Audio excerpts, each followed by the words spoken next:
Sai Ram. With pranams at the lotus feet of our most beloved Bhagawan. Hearty welcome to all of you. Thank you very much for being here this morning for this session. In fact, I should have continued on the same topic from that point where I left last week. But while getting into the hall, I felt that could be taken up later. In view of Baba's birthday, I think I should speak something related to that. Well, my friends, how should we celebrate Baba's birthday? How should we celebrate as an institution? How should we make it a festival at the individual level? So there are two levels at the individual level, making it a festival. Two, as an organization.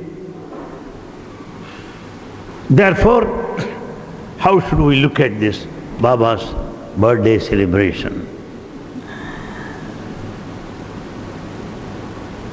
I don't want to quote Telugu verses, he said, from his composition straight away, because I know that most of you do not know Telugu language. And it's only to exhibit my vanity or my scholarship, which is not necessary. And to quote Telugu is not a great thing, as it is my mother tongue. So I don't want to exhibit that way. But I'll take the points and give you English translation of what all he said in this connection. Before that, my friends, let me just look at Swami from the backdrop of the present scenario. From the point of historical perspective, look at Swami in this contemporary world. What are the things that come to us, our mind? Today, what we need is synthesis. Synthesis. It is not antithesis. Philosophy has become scientific in its approach today. Science has become religious, surprisingly. So this philosophy has become scientific. Because in the contemporary physical level, the modern philosophers present their views on scientific basis. And at the molecular level, all branches of science merge. They are not contradictory. At the ionic level, there is synthesis. And we find in the research field, biochemistry, bioengineering, biophysics. I met one girl in Panama. She is doing engineering management. I see. So the multidisciplinary approach. That is what is needed today. What's going on all over the world. Look at Swami from that angle of the modern society. Swami is the only champion today who united all religions by not projecting any single religion. Swami does not speak of any single religion. He represents unity of faiths. Unity of faiths. That's what synthesis is all about. The successful attempt by Bhagawan Sri Sathya Sai Baba. Very successful. Because he could bring all religions under one roof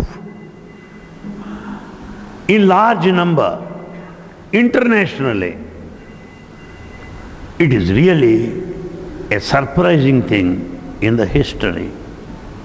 In small numbers, it might have been done in the past. Some attempt must have been done in a small measure in the past. But it is Sathya Sai Baba who has taken it a mass movement by just speaking on the unity of religions. This is the first glaring thing that would strike anybody. Let us be grateful to Swami for his contribution, particularly as we are closer to the birthday celebration. Because we don't come here for music program or cultural program. We are here to draw more of energy, to be more vital, to be more dynamic. For that we have to be charged. So first place, as I mentioned, most successful attempt, outstanding contribution by Bhagawan Sri Sathya Sai Baba at the international level in bringing about unity of religions. It is most surprising, my friends, most surprising. While Swami was amidst us in the physical body, about 200 natives from Japan happened to be here. Natives. Japanese. They came there to Closeness Hall and Swami was seated on the dais. Believe me or not, the Veda chanting went on for 1.5 hours by native people from Japan, Japanese. It has not happened anywhere till now. I can openly challenge. Secondly, and because I'm in support of the statement I made, I'm giving these illustrations. Large group from Iran visited Swami. Swami gave them interview and spoke to them on Quran, the depth of it, the secrets of Quran. Because I'm always in search of information, I run after people so as to share that news with everybody. One should be cautious while speaking to me. Nothing can be hidden. No, impossible. If you want to make it public, I'm the first man to be contacted. The modern media, most popular is BBC, British Broadcasting Corporation. In the Sai world, ABC is popular, Anil Kumar Broadcasting Corporation. Yes. I love to do it. I think it's my job. Search for truth is one's own duty. Its publication is one's own responsibility. I should share the truth I have known. I should tell everybody, that's my duty. The gospel of Sai. I also know I don't need to give detailed, elaborate description because I dealt it at length on this. A bishop from France was given an interview. I happened to be there in the interview room that day for translation purpose. It's a long story which is already published in books, in journals also. I am a product of a Christian college, of 30 years of close association with Christian missionaries. To my utter surprise, and to the total surprise of the bishop, Swami spoke on the Bible certain interpretations that are not known even to the bishop. That are not known even to the bishop. What do you say? We also know from China, from Thailand, monks, Buddhists come here for Buddha Purnima, celebration of the birthday of Lord Buddha. Swami speaks to them on Buddhism. He speaks on Christianity to a Christian, Islam to Muslims, Buddhism to Buddhists, Hindu Vedanta to Hindus. That's something unique with Bhagawan Sri Sathya Sai Baba. Very special. That's why he could reach devotees of all religions all over the world, all over the world. Second, is not simply speaking. The religion today is just preaching. It is more academic. It is more textual. Speeches gather on the platform. No experience. I may say God is everywhere. Well, I should give you some proof, evidence of that. When I say God knows everything, I should also give you a proof. The one who enjoyed this, having enjoyed the omniscience, omnipresence, omnipotence of Swami, his behavior and attitude should reflect the experience of the divinity. Naturally. Therefore, my friends, when religion has become only a matter of interest, reading of the scripture, gathering of the information, more knowledge, statistics, exhibitionism, ego trip, a mind game, I would rather call it. Religion has become a mind game, making it rational, reasoning, a thinking process. Here is Sathya Sai Baba, who made religion, who brought religion to our daily life. To our daily life. It is not religion of Sunday. It is not religion of Friday.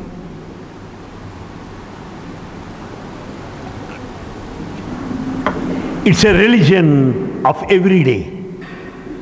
No holiday, no jolly day. He made religion a way of our life. He made religion intricate, intimate with our life pattern. How?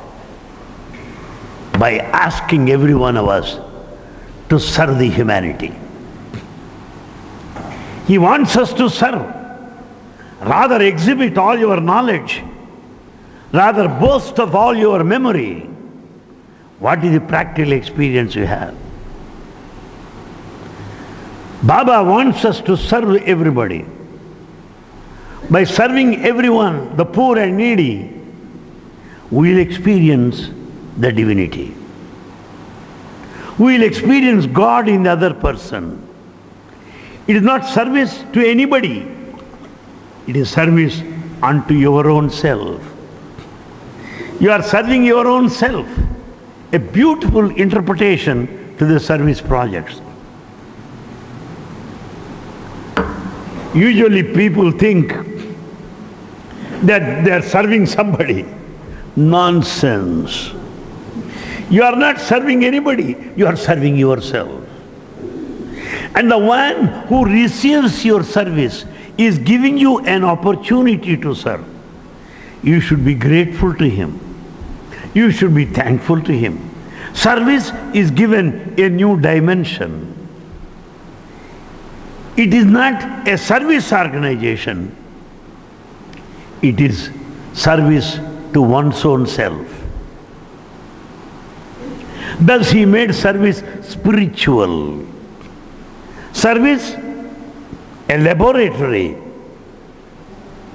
where you experience the principles of religion. As the story of Good Samaritan in the Holy Bible says, the man who serves is greater than a scholar, the one who knows all the scriptures. We have got DVDs there, whose memory is much better than all of us. So it's not memory that is important. It's not chanting that is important.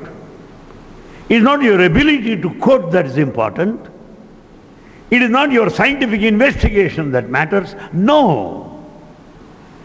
Where is compassion? Where is kindness? Where is concern? Baba made service a must for all of us. This is the second contribution of Swami to the entire community from the spiritual dimension. Service as sadhana, I can put it that. Service as spiritual practice. Service is a spiritual practice. A beautiful way of looking at things. You must have watched yesterday how service camps are conducted all over the world. All over the world. I'll give you one or two examples. I've been to Taiwan. There I visited a school with all mentally retarded children, handicapped children. Young girls are working there as teachers. They would get 4 times more salary if they work elsewhere. They are working for 1/4 of the salary. Inquisitive I am. I ask them, why do you work here? When you are underpaid, why do you work here? You know the answer? The joy, the pleasure, and the thrill we get here is 4 times more than those people who work outside. They further say, some children in our school, when they are admitted, they had these problems, mental problems, psychological problems, challenged children, special children. After 3 years or 4 years of their stay here, as they leave our school, they are perfect, normal, hale and healthy. What more joy we want than this? Will any salary give you as much of joy as this? Will any spiritual endeavor, philosophical knowledge give you as much satisfaction as this? Service as sadhana. I had been to Fiji. Doctors are here. The couple are here. Fiji.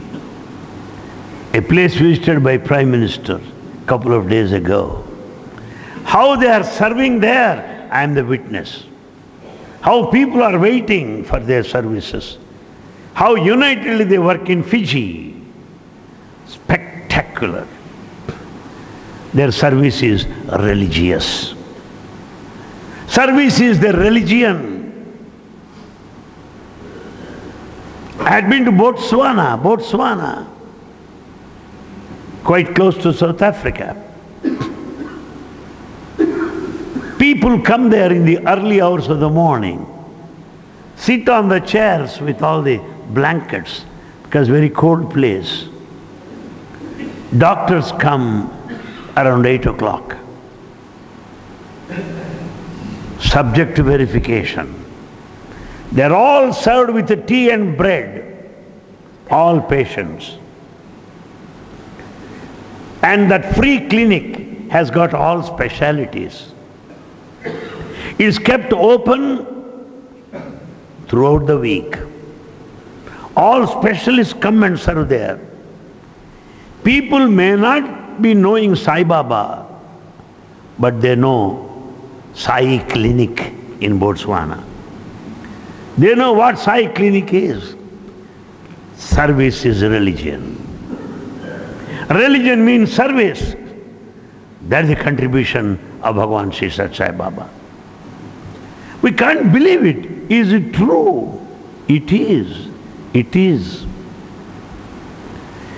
In countries like Argentina, Mexico, there are Sai schools implementing education human values. Perfect implementation. Is it true? Yes, it is. If my eyes are functional, I would be able to see them. If my brain is functional, I would be able to grasp what's going on. Unbelievable. Well, I don't feel ashamed to tell you my little sad experience there in Buenos Aires, Argentina. I was invited to talk to management people. The management, the governing body of the school in Argentina, Buenos Aires, comprises members from all fields of society. Auditors, advocates, administrators, engineers, all people. We had the meeting from 9 o'clock till 4 o'clock in the evening.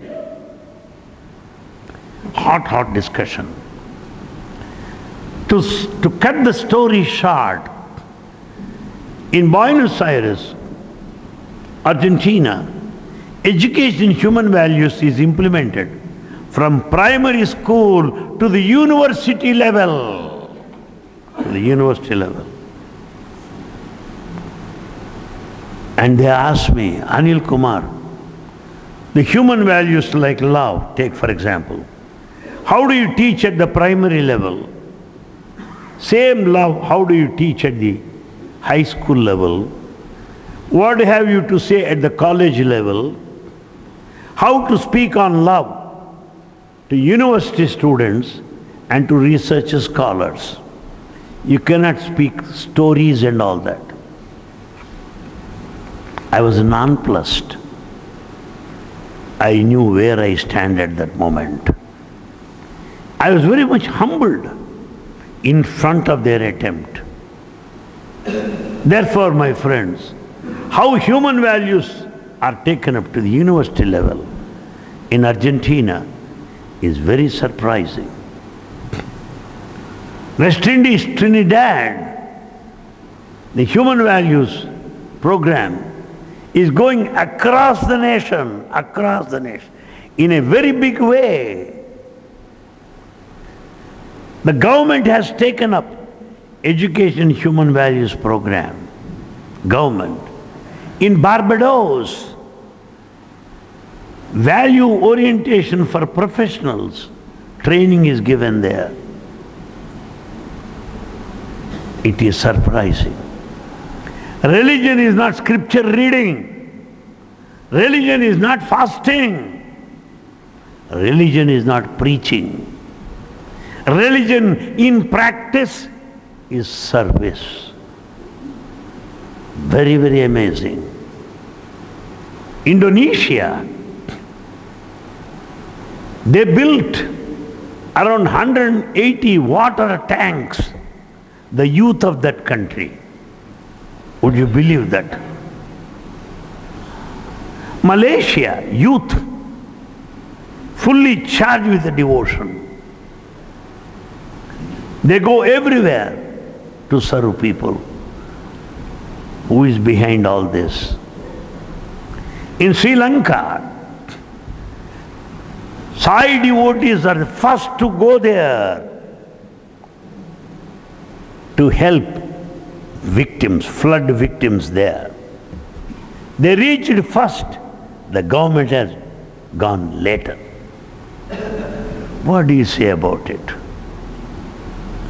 So, to make religion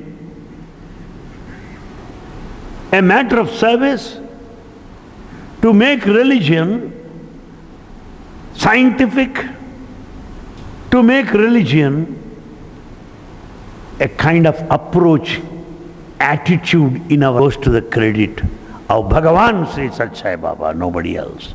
Nobody else. Thirdly, Baba's contribution is by example. He doesn't say, you do it. He does it. To the best of my memory, I have not seen Swami asking anybody, you do it, you do it. He does it and we follow him. The best example of Bhagawan Sri Sathya Sai Baba in adopting, in following what he speaks is really spectacular, unbelievable.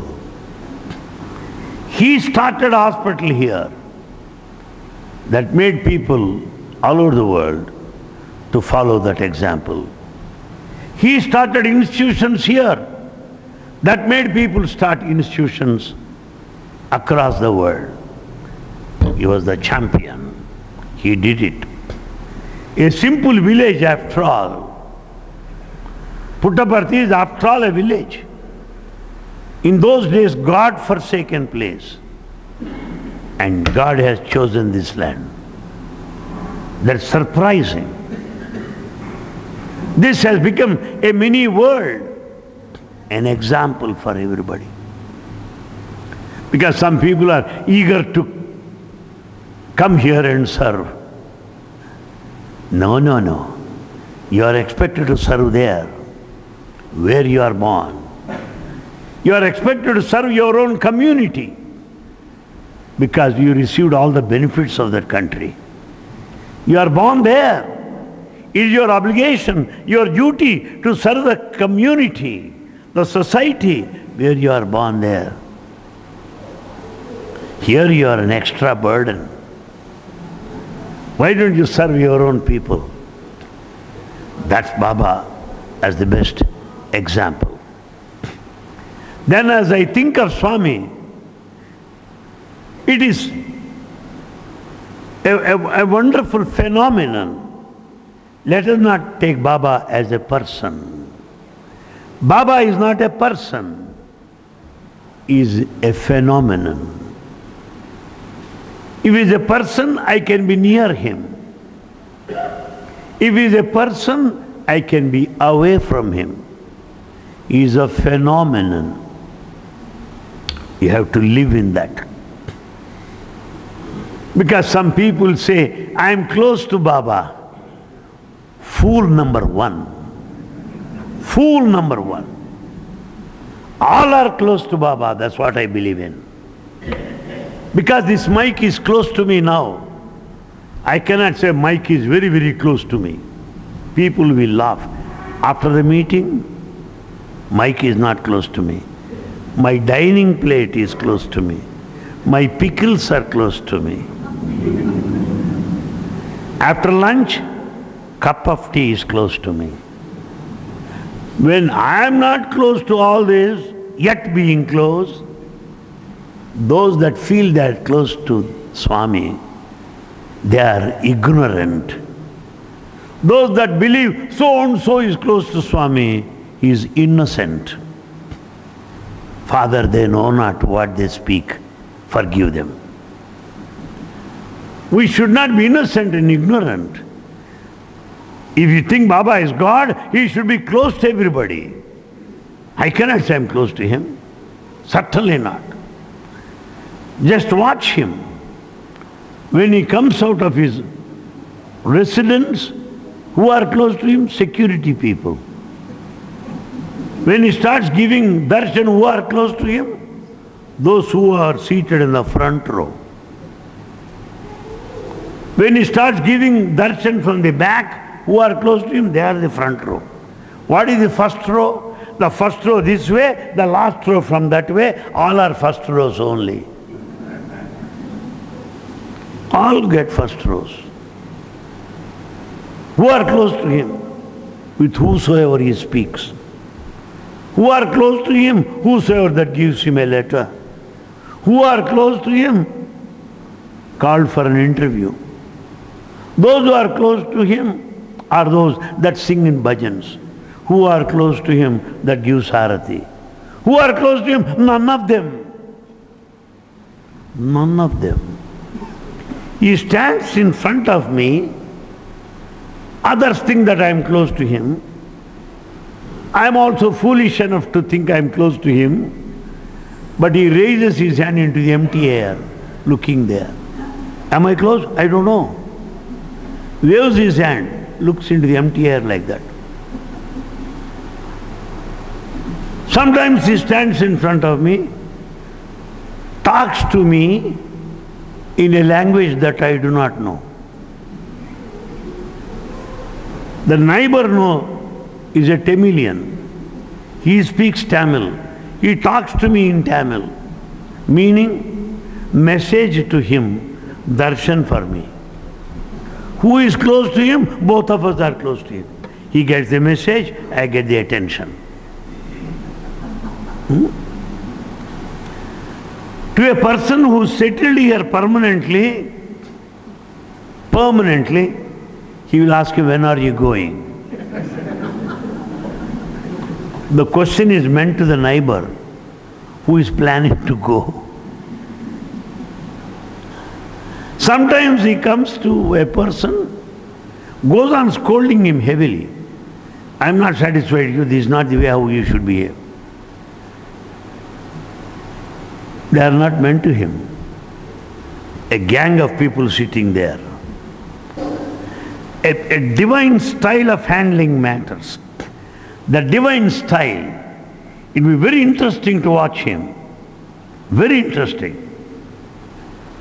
Sometimes he stands in front of you for 5 minutes or 10 minutes. The fellow, highly egoistic, he goes on bragging about it, stopping the traffic. Swami, are a fool. He stood in front of you for 5-10 minutes, so the thousands around will be benefited. Thousands around will be benefited, not you. It's only our ego that limits. Ego that narrows down. Ego that is the cause for pride, clamoring for identity. It's not so. To give you one more example, I don't feel shy. He was speaking to me every day for 3 days. All my friends were complimenting me. Shall I say what he spoke to them? If I say that, they don't say Sai Ram to me next day. Why? He said you have spoiled the college. Shall I tell them? Second day, results have gone down ever since you joined the college. The discipline is gone after your coming here. Shall I say this? So people are close from the functional point of view. From spiritual point of view, all are close to him. Very interesting to watch him. Very interesting. While he gives a discourse, in his discourses, what is that you notice? Some people come and say, my questions are answered. Oh, I see. Why should you have questions first of all? To have them answered. Some scholars come and say, a new interpretation I have not heard before. A new explanation. A new interpretation. Is that so? Some others come and say, it is meant for me. Oh, very good. It only means to say that is personal and impersonal. He is a personal God, yet impersonal. His discourses cover a gamut of people, the wide range of people. It has got spiritual in-depth, philosophical application and religious relevance. Religious relevance, spiritual in-depth. A beautiful thing as we think of it today. You must have seen the other day Sita Kalyanam, just 2 days back, there on the dais. Well, to those people, it may sound funny. Is Rama a man? Is Sita a woman? Should they get married like that? If they get married, why not I? Why? What is this marriage? What is the chanting? I don't understand. That morning they did not give prasadam also. So I had to simply listen, watch and come back. What does it mean? The Sita Kalyanam you find on the dais is a ritual. But the spiritual meaning behind it is Sita is matter, Rama is energy.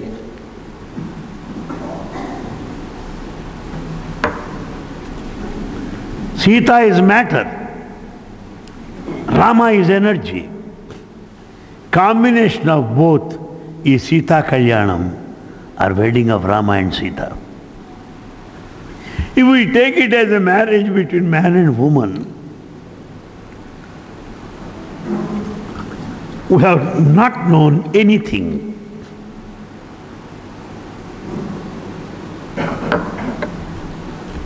You have two wires, positive and negative, allowing energy to flow. Sita and Rama are two positive and negative wires. The electricity that flows is cosmic energy. This is not my explanation. I am not that fool yet. It is the explanation given by Baba. So who is Baba now? A mixture of ritual and spiritual. A combination of ritual and spiritual. I cannot condemn ritual because it has got spiritual basis. I cannot say I access spiritual only. It has expression in the form of ritual. Ritual is an expression of the spiritual content. Spiritual is the depth of a ritual. A beautiful combination. A beautiful combination. Then what is special about Baba again? A silent revolution is taking place at an individual level. Every person becomes silent, pious, peaceful. A man who was aggressive, rebellious, retaliatory, full of anger, calms down after coming to Swami. He did not put him in the fire. He did not ask him to calm down. He gets transformed. Silent alchemy, spiritual alchemy, silent transformation within every person. Therefore he is God. Therefore he is God. Every individual gets transformed, every person. How do I say that? Many non-vegetarians have become vegetarians. Swami never asked, stop that, do that. He never called any person, you are non-vegetarian. From this moment, you become a vegetarian. No. He becomes vegetarian. Alcoholic becomes a teetotaler without being told. I know many people after visiting Prasanthi Nilayam, they go back and start inquiring, where are bhajans going on? Bhajans? Yes. Why? I want to attend. I see. Who prompted him? There are people that come forward liberally. Let me contribute to this service project. Let me also participate in this service program. Who asked them to do it? I can tell you, we experience Baba as an indweller, God as an indweller in practice by experience after coming to Him. How do I say that? Swami's physical form is not available. There is nobody to receive your letters, nobody to give you chain or a ring, nobody to come close to you and smile. Why have you come all the way? Who made you come here? Is the attraction of the place? I don't think so. Baba inspired you from within. The indweller, Sai is in you. S-A-I. See always inside. See always inside. So from within He prompts you, go. Therefore you are here. You have not come here. You are brought here. You have not decided to be here. He willed such that you are here. That's why many who have not planned to be here are here. Many that have planned are yet to arrive here. There is a divine master plan. It is a divine call from within. A beautiful phenomenon. How Swami changes people. To give you personal example, I never wanted to be here. I wanted to get out many times. Let me speak truth. I wanted to get out, but I could not.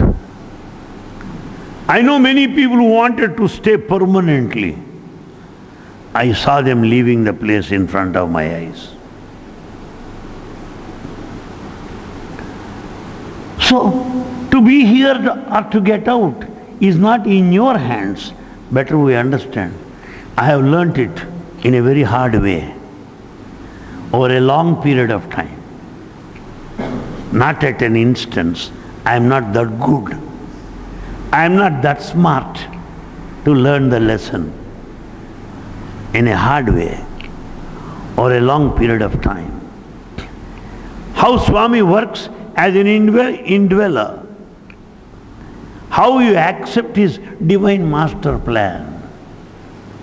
Because you are here against your choice. You are here against your wish. You are here against your will. It is enough to know that He has got the divine master plan. He won't allow you to move, that's all. That's really very fantastic. Unbelievable. Sai, the indweller. Sai, the indweller. We find the movement going on. Why should I come to Samadhi? Why? Why? You find Swami sitting there? No, my friends. That Samadhi is the generator. It generates energy. How do I know? Put your fingers in the plug. You will feel it. I don't feel anything. Then you must have been dead and gone. Or power cut. Just as you draw power supply, when put your fingers in the plug point, you draw energy from Samadhi. We charge our cells. Everyone has a cell phone today. Everyone. You can talk to anybody from anywhere. But time comes when you cannot talk to anybody. Why? Battery gone. Cell phone is mine. I got all the numbers. I can talk to anybody. Come on, do it. Battery gone. So what should I do it? Charge it. That charger is Sathya Sai Divya Samadhi. That electricity generator is Sathya Sai Divya Samadhi. Power has gone now. There is no power supply. Singers are there. They cannot sing to the empty air. What is done? Put on the generator. We got inverters. Come on. Even if there is no power supply, you can be powerful.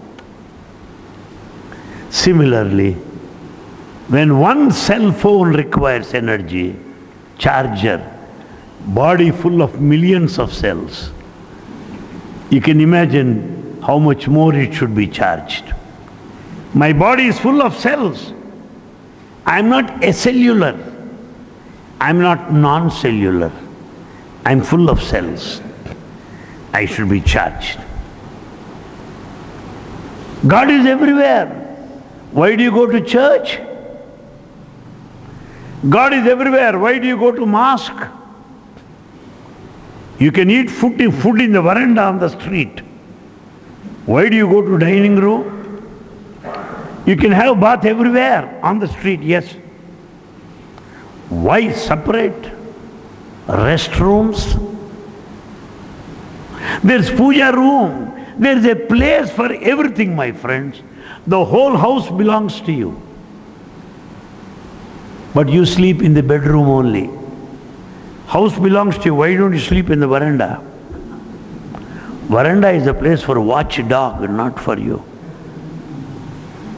Yes, house belongs to you. Sleep anywhere, eat anywhere. You don't do it. God is everywhere. Mahasamadhi is center of attraction. Divya Samadhi is center of attraction, where you feel vibrations, divine spiritual vibrations. When I step into the church, as I told you, I am a product of Christian college. That is the best period in my life. I used to visit church regularly. That silent atmosphere, that piano, well-dressed people, how dignified they are. Atmosphere, that holy atmosphere is enough to receive vibrations. Divya Samadhi sends forth that divine vibrations. That's why we come here. I am not a politician to speak on behalf of Samadhi. Samadhi is not my election symbol. Samadhi is experimental. Samadhi is experiential. Samadhi is existential. Existential, experimental. Reality is Mahasamadhi. Therefore, when people ask you, why do you go there? You tell them, you also come, you will experience. Well, if you go to Shirdi, you find Samadhi.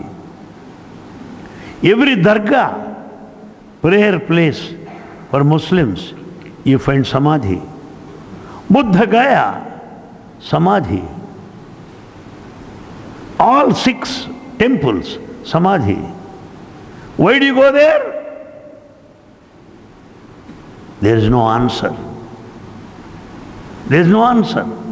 For experience, there is no answer. For logic, there is an answer.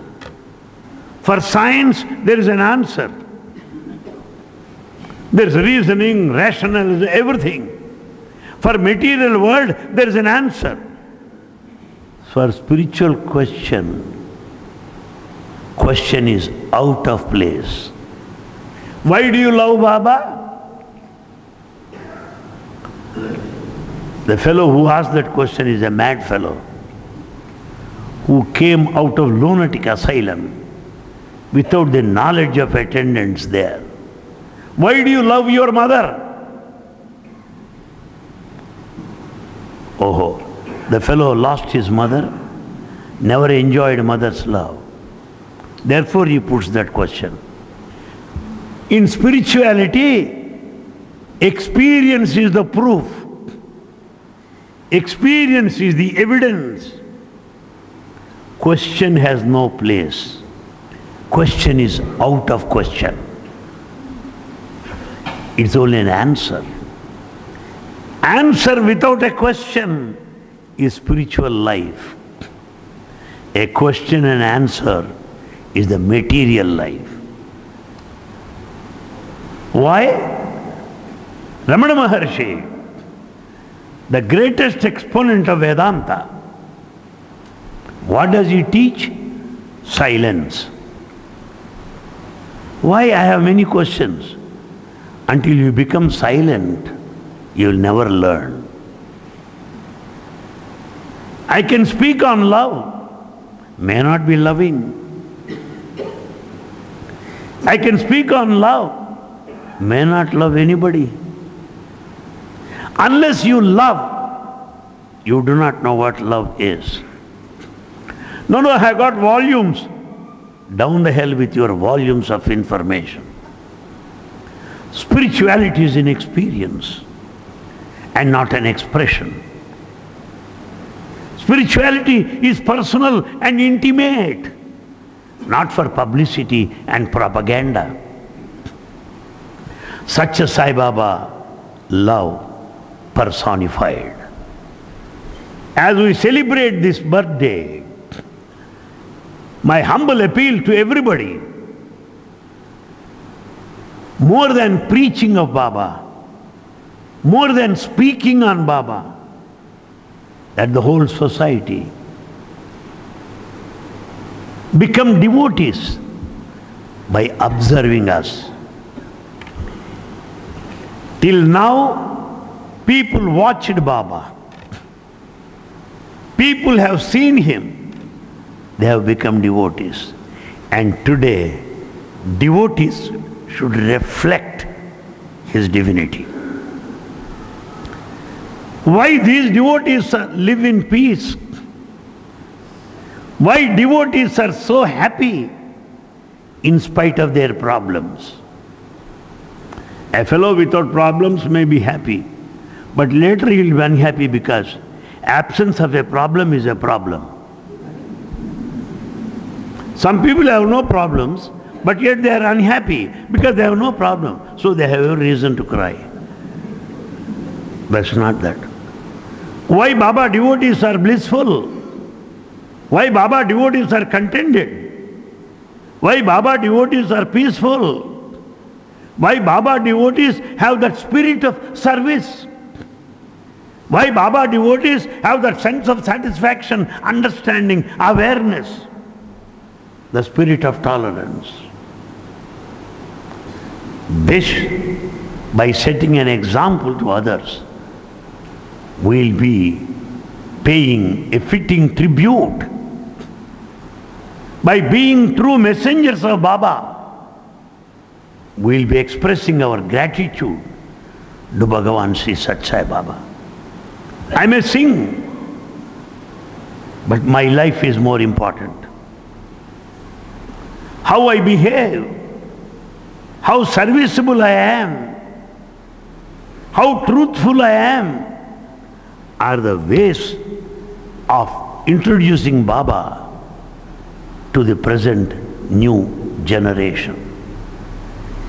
What the present new generation is missing, we'll be able to supply. What is it that the present generation is missing? You go to any city like Bombay, Calcutta, Hyderabad, you find long faces, oily faces, castor oil faces. They have a lot of money. They live in tension. They will in anxiety. They will live in stress. They don't have that freshness, that joy, that thrill. They don't know that they are alive. They don't know. If you say, hello sir, hello, they are dead people. People who cannot smile are dead. That's what I think. Human being is the only creature in the entire universe who can smile. When you cannot smile, a chimpanzee in a museum is better than you. Baba is in all smiles. Baba is in always smiles. I never saw him serious.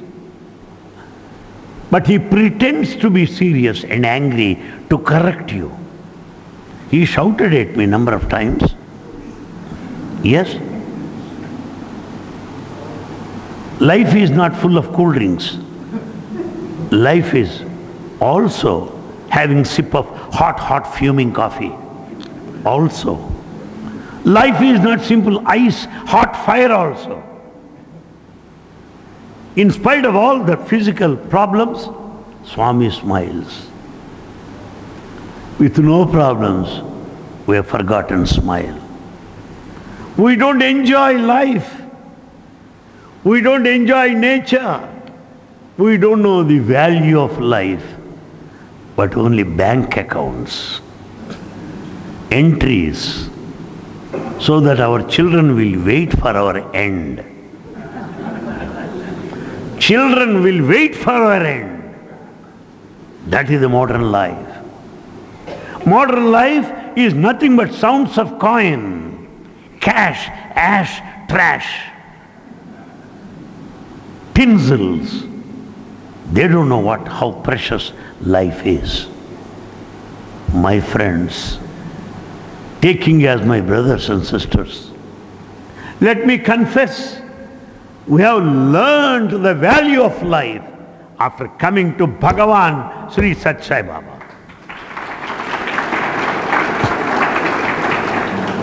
The value of life is not amassment of money. Baba said, money comes and goes, morality comes and grows. Life is not for money. There are many people with money only to give to doctors or to give it to legal hires. That's all. Money is not meant for position. There are many people in position. But that position is imposition. No man in position is ever happy. He is happy until he gets position. He will be happy when once he retires. So life is not position. Life is not money. Life is bliss. The taste of bliss we'll get it after coming to Baba, who is personification of bliss, who is embodiment of bliss. Life is worth living after coming to Swami. We want to live, we want to live. We are never fed up with our life. There are many people I met waiting for the end. I tell them, you don't have to wait for the end. It is waiting for your end. End comes on its own. You don't have to wait. We want to live. Why? For Baba. Why? To experience Him. Why? To see Him within. Why? To live up to His message. Why? To be His messenger. Excuse me if I openly say my own wish, which I have been telling everywhere, every place, every country I visit. My only charm of life is to share His message with everyone, whosoever I meet, wherever I go. Not for to have ice creams or coffee. Enough of coffees. I must have enough of coffees, gallons and gallons, if I calculate the number of cups I consumed. There's no charm of life. If Baba asked me, Anil Kumar, what do you want? Swami, let me address 1 lakh of your devotees and leave the world. Say goodbye. That's all. Not any position. I might have told you before. I repeat again. Because I am not tired to repeat. One day before everybody, Swami asked, what do you want? I said, I don't want. He said, stop speaking. Ask, I shall give whatever you want. I said, Swami, when you are giving everything without asking, what is there still left to ask for? He said, I ask you not to make a speech. I want you to ask, come on. No, Swami, I am sorry. Then he said, I'll give you moksha now, liberation. Don't you want it? I said, no. He said, are you a fool? Yes, I am confirmed a fool. Why? I don't want moksha or liberation. Nobody came and told me that moksha is beautiful. Nobody.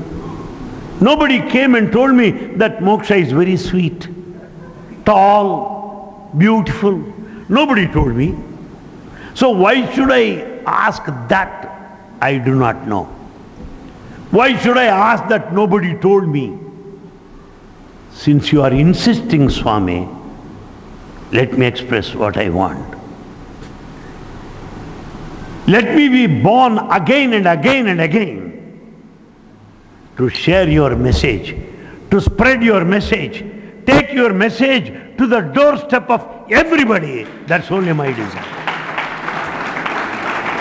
That's only my desire, Swami. Nothing else.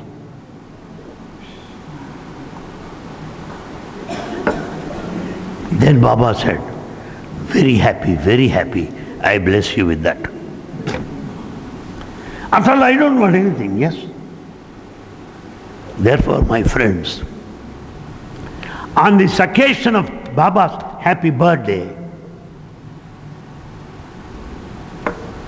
it is not cutting the cake. Any buffalo can do it. Let us cut the cake of our ego. Ego is the cake, cut it.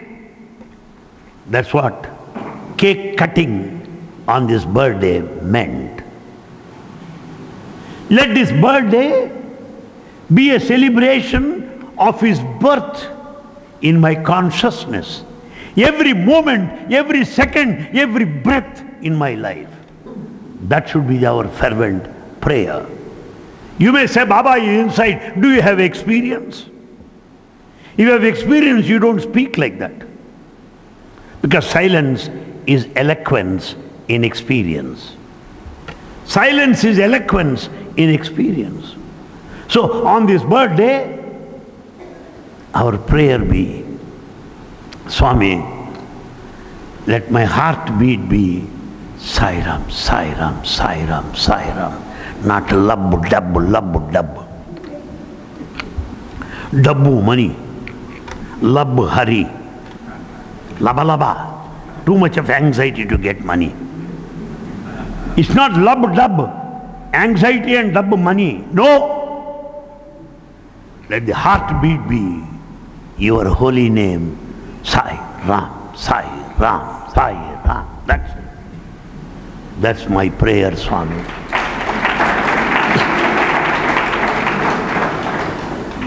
Bhagavan, my prayer is to live up to your standards, up to your expectations. Let me live up to your expectations. Let me spread your message. Let me participate in your mission. Let me be a humble instrument, not with a name, not with a designation, just unhonored, unwept, unsung, unnoticed, unrecognized, like a dry leaf that is blown out by the touch of the wind. Oh my Lord, let me leave the world unnoticed, serving you in your service. That is the prayer on this birthday. Birthday is the celebration of our individual life. It is not Baba's birthday. It is your birthday as well as my birthday. Birthday is celebration. Birthday is a festival. Let us celebrate our life. Celebration is full of festivity, is full of joy. I cannot celebrate birthday seriously. I want to celebrate my birthday. Enough is enough. It's not birthday. Let me celebrate birthday blissfully, happily, joyfully, peacefully, sharing, caring, concern for everybody. That's a real birthday. Let me love everybody. Let me serve everybody. Love all, serve all. That's the real birthday.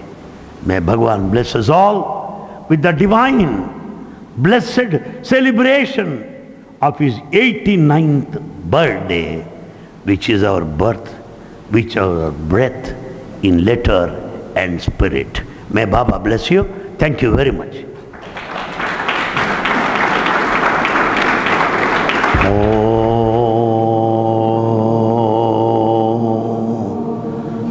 समस्त लोका सुखिनो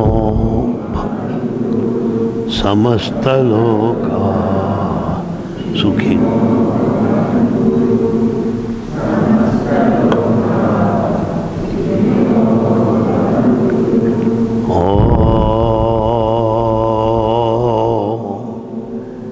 शांति शांति। जय बोलो भगवान श्री सत्य साई बाबा जी की। जय बोलो भगवान श्री सत्य साई बाबा जी की। जय बोलो भगवान श्री सत्य साई बाबा जी की। Thank you. Happy birthday.